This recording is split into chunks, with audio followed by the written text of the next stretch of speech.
새 대법원장 후보자에 김명수 춘천지법 원장을 지명을 하셨어요. 근데 이게 지방지법원장을 지명을 한다는 게 굉장히 생소한 일이라고 하더라고요. 이분 이력도 이전의 정권에서는 절대로 볼 수 없는 진보적인 성향이 굉장히 짙은 분이더라고요.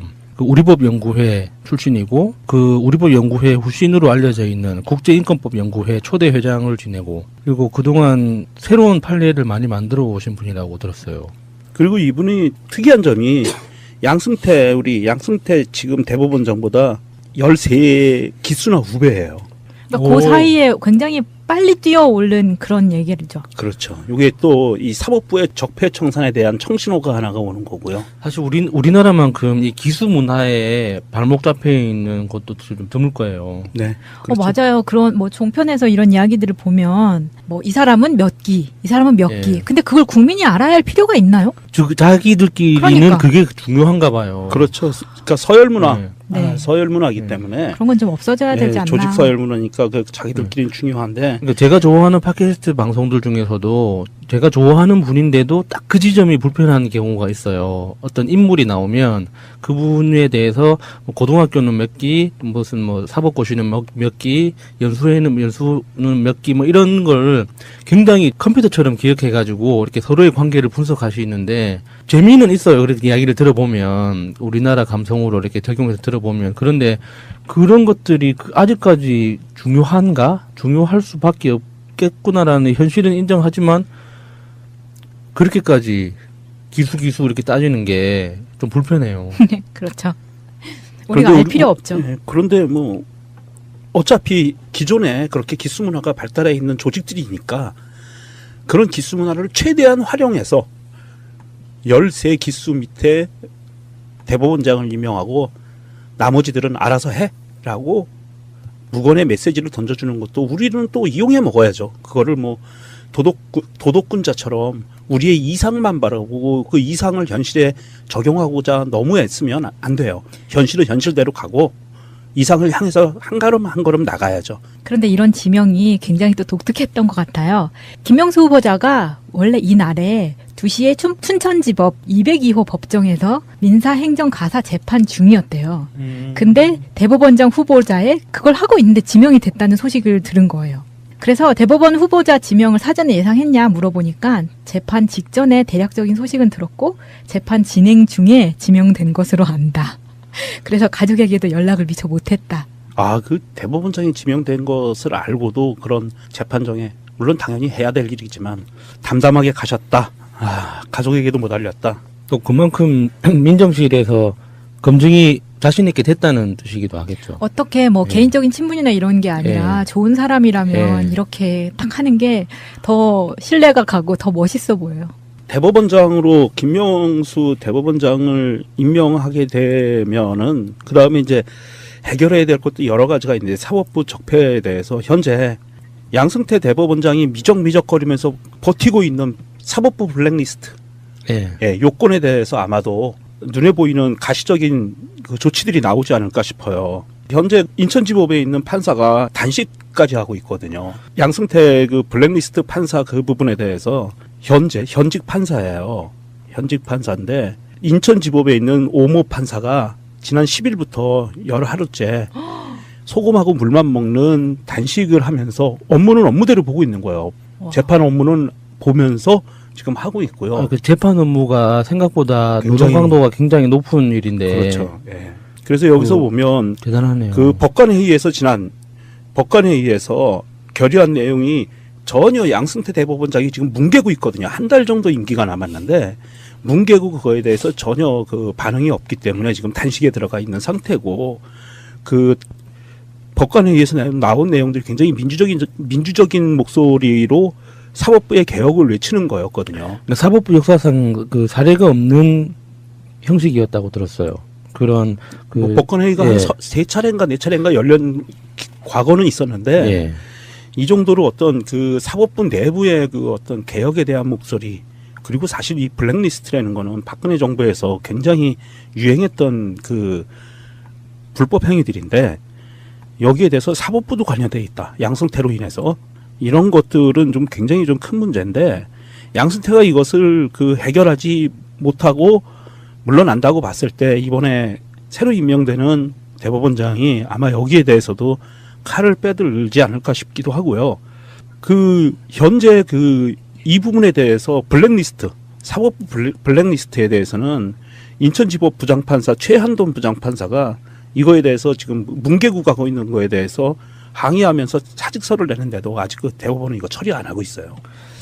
그냥 뭉개고 있는 거예요. 양승태 대법원장도 참 대단한 사람이네요. 도대체 그 뒤에 누가 있는지 궁금해요.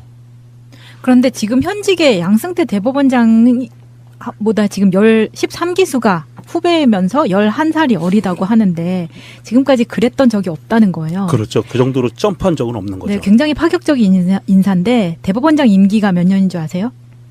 6년입니다. 6년, 예. 네, 6년 체제가 정비된 현행 헌법 이래 선배 대법관을 모신 대법원장은 없었다는 거예요. 그리고 대법관을 지내지 않은 대법원장이 임명된 것도 48년 만에 처음이라고 합니다. 그렇죠. 굉장히 좀 혁신적인 상황이고요. 아마 우리가 항상 얘기했잖아요. 사법부의 적폐를 어떻게 처리할 것인가에 대한 이야기들을 많이 해왔는데 아마 이번 조치로 인해서 대법원장이 임명이 되면 많은 부분이 한 절반 정도는 해결되지 않을까. 네. 기존의 대법원 판사들 중에서도 스스로 느끼는 사람들은 아마 세표를 낼 거고요. 대법원 판사뿐이 아니라 각 지역의 판사들 중에서도 많이 옷을 벗고 나가는 케이스가 나올 것 같아요. 시체말로 폭탄 던진 거네요. 그렇죠. 예. 사법부의 핵폭탄. 근데 6년이면 문재인 정권이 끝나고 나서도 어느 정도 지금 임기가 남아있는 상태라는 이야기잖아요. 네. 그리고 그렇다면 그 정도 되면은 어느 정도 사법부 개혁도 초석이라도 마련할 수 있지 않을까. 근데 이분이 예전에 하셨던 판결 같은 걸 보면요. 사법부 개혁과 체제, 제도 개선에 대한 강한 신념을 가지고 있는 분이라 평소 사회적 약자와 소수자를 배려하는 판결이 많았었는데 예를 들면 서울대 공익인권법 센터와 성소수자 인권에 관한 첫 학술대회를 개최를 하셨던 분이기도 하고요. 인권법 분야에 특히 많은 기여와 평가를 하시기도 했다고 합니다. 그러니까 제가 생각하는 사법부 적폐 중에 가장 심각한 건 판사님들이 사회생활 경험이 거의 없다는 거예요. 이게 그렇죠. 사회생활 경험이 정말 전무한 상태로 법원이라는 법률 시스템 내에서 그 트랙만 타고 쭉 평생을 살게 되거든요. 그러니까 실제로 현실 세계에서 어떤 일이 벌어지고 우리가 어떤 감정을 느끼고 어떻게 살아가는지에 대한 경험이 완전히 없는 상태로 완전 분리된 상태에서 가는 거예요. 그래서 저는 그게 법관이 되는 그 과정에서도 적폐가 있고 그리고 행정부하고 엮이면서 행정부의 적폐에 이렇게 끼워 맞춰지는 형태의 적폐들도 있는데 이거는 아직 저도 어떻게 해야지 좋을 방법인지는 확실히 잘 모르겠어요. 그런데 제일 답답한 측면이 그거예요. 사회생활을 한 번도 안 해본 사람들이 판결을 한다는 거. 예. 그래서 그게 적폐라고 봐도 되는 건지 적폐인 건지 그것도 아직 확신은 못 하겠는데 뭔가 실습 기간 같은 예. 게 필요하지 않을까요, 그럼? 외국 같은 경우를 보면 변호사들이 판사가 되는 경우도 많이 있거든요. 그러니까 판사가 변호사가 되고 검사가 판사가 되고 하는 그래서 그 판사가 된다는 판사로 일을 하는 것 자체가 자격이 그러니까 일종의 라이센스 개념인 거지 신분을 보호하는 이런 개념이 아닌 거예요. 그래서 요즘 그 페이스북에 자주 돌아다니는 동영상 중에 하나가 굉장히 현명한 할아버지 판사 그 시리즈가 있거든요. 네, 예. 딸 안고 이제 엄마가 무슨 그 교통위반. 교통위반 했으면은 딸한테 이렇게 자초지정을 설명해주고 엄마가 이런 잘못을 했는데 나 같으면은 어떤 벌을 주겠니? 그리고 음주운전한 흑인들한테 그 흑인의 아들을 불러가지고 아빠가 이런 잘못을 했는데 너 같으면 아빠한테 어떤 벌을 주고 싶니? 이런 식으로 하면서 이 법을 교육을 하고 앞으로 이제 그 할아버지 법관이 벌금을 대신 내주는 경우도 있어요. $50, $100 이런 벌금을. 그래서 그 용돈을 주는 거죠. 아들한테. 그래서 그런 그 에피소드들도 있는데 그런 걸 보면 우리나라 사법체계가 너무 경직돼 있다고 해야 되나? 그리고 신비님이 항상 주장하시는 거 있잖아요. 그 배심원. 예, 국민 배심원제. 이것도 우리나라도 이제 충분히 국민들 수준이 충분히 높아졌고 그 행정부가 국민들 수준을 못 따라올 정도니까 지금은 그 배심원제를 생각해도 그 출시해도 되지 않을까 하는 생각도 들기도 하고 그래요. 예, 아마 이게 배심원제가 노무현 대통령 때 처음 생긴 거죠. 이 배심원제도가 아마도 머지않아 제가 보기에는 전반적으로 확산될 수 있으리라고 보고요. 지금은 배심원제를 선택해서 재판을 받겠다 하는 사람들한테는 배심원단을 구성해서 재판을 받고 어떤 이런 전체가 아니라 일부로 가고 있는데 법적으로 배심원제도를 확립을 해서 건강한 시민들의 법감정대로 판결이 나올 수 있는 유무죄가 판결이 됐고 판사는 그거에 따라서 양형을 정하고 도장을 찍는 이런 역할을 할 수 있는 그런 시스템으로 가는 게 가장 나을 것 같고요. 그 부분은 아마도 이번에 판사 대법원장 임명에서는 조금 이르지 않을까 싶기도 한데 아마 문재인 정부에서 그 부분은 굉장히 좀 깊게 고민을 하고 있을 거예요. 특히 네. 그 부분에 대한 고민을 많이 한 사람이 조국 교수이기도 하거든요. 조금 지켜보고 그 부분은 아마도 많이 확산되지 않을까 그런 전망은 하고 있습니다. 청문회 과정에서 야당이 또 어떻게 나올지 궁금하네요. 기대가 됩니다. 야당 얘기하는 거 보면 재밌죠. 이제 좀 야당이라는 말이 입에 붙네요.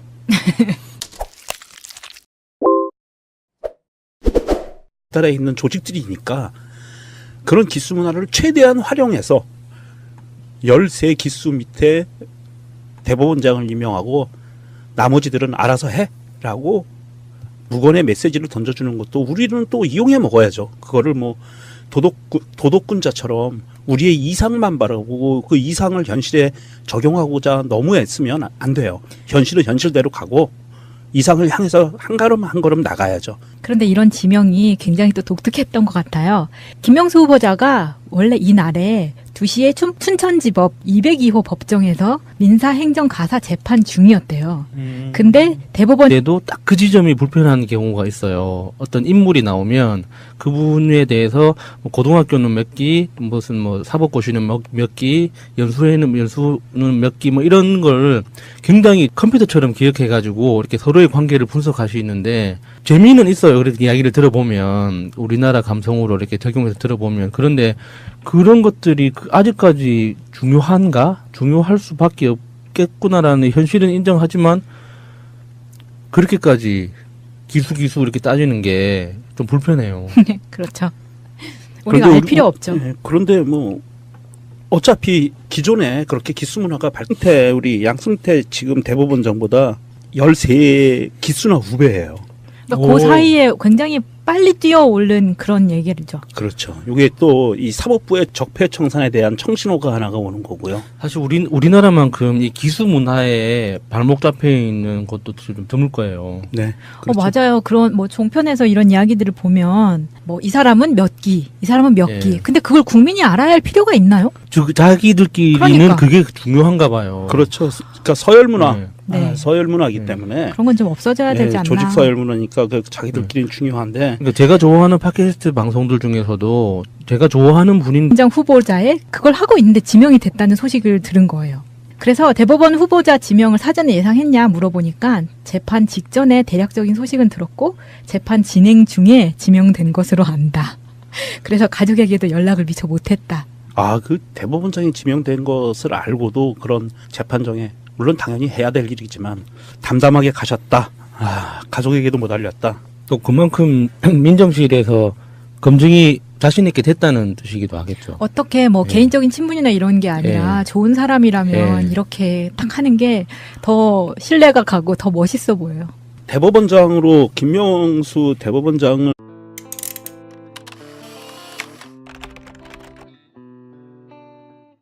새 대법원장 후보자에 김명수 춘천지법 원장을 지명을 하셨어요.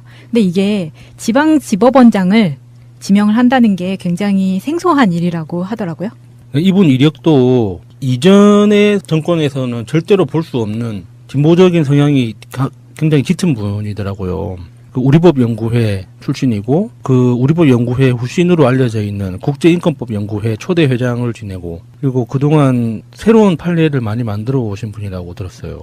그리고 이분이 특이한 점이 양승